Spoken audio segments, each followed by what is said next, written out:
Guys ഇതാണ്ടോ ഇതാണ്ടോ ബലൂണില്ലേ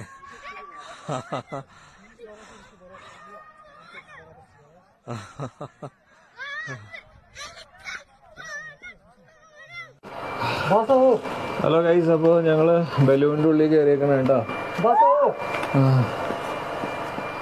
അപ്പൊ ലുട്ടുണ്ട് ഞാനുണ്ട്.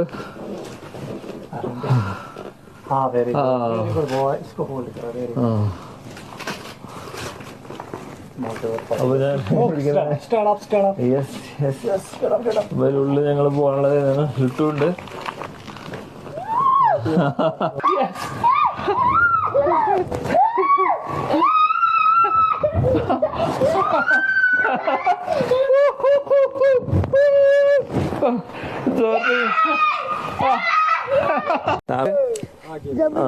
മുമ്പിലോട്ടാവല്ലോ തോന്നോ ആകെ വരെയാണ് കുതിരേനെ കൊണ്ടുവരുന്നത്. അവിടെ കണ്ടില്ലേ, നിറച്ച് കുതിരകളാണ്. കുതിര ഇവിടെ കുതിരേനെ ഇവിടെ പാർക്ക് ചെയ്തിട്ടുണ്ട്. ഇതുണ്ടല്ലേ, ഫുള്ള് കുതിരകൾ ഇവിടെ പാർക്ക് ചെയ്തേക്ക. അപ്പൊ ഇവിടെ നിന്ന് ഒരു എൻട്രി ഉണ്ട്, വെൽക്കം ടു ബൈസ്വാൻ. അപ്പൊ ഇവിടെ ഒരു ടിക്കറ്റ് ഉണ്ട്, അവിടെ ടിക്കറ്റ് എടുക്കണം, നമുക്ക് അകത്ത് കയറണം. അപ്പൊ നമ്മളിപ്പോ വേറെ പോയിന്റ് എത്തിയതാ, ദബിയൻ.